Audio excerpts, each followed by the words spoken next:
versus Amulet from Austin Robbins. But this is a different build of Amulet than you're normally to expect. This is the 4 Lotus Bloom Hive Mind build of Amulet Titan. I haven't seen a Hive Mind in a long time. Yeah. And I also haven't seen a Swan Song in a while, but I see a Swan token. That is the Derek Sheets bird token. Now we're in game 3, and despite the fact that this is the Lotus Bloom build, which is fairly different, I will tell you something about both versions, is that once the Primal Titan is in play, it's a pretty different kind of game going on. That tends to be the case. As Primal Titan will attack here.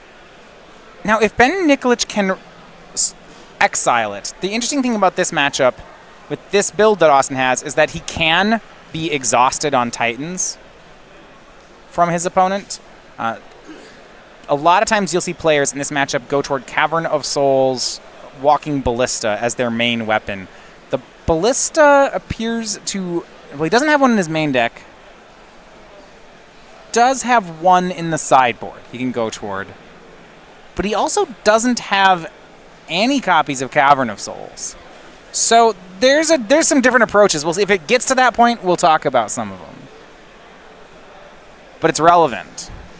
The fact that your Titan can just always be Cryptic Commanded on the way down, that's something that matters. Yeah, you can like path, snap, path.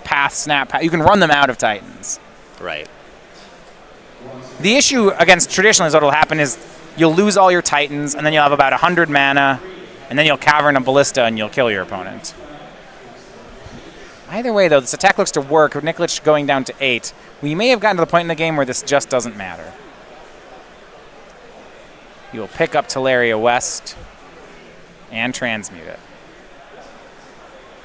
for Pact of Negation. Counterspell back up when you're ahead on board, usually pretty good. Yeah, this is looking like we had an early Titan where Austin won the fight. We see the Swan Song and Lotus Bloom. Feels like on turn 4 there was a fight over this that Austin won. Right. Ooh. And Hive Mind from Austin Robbins.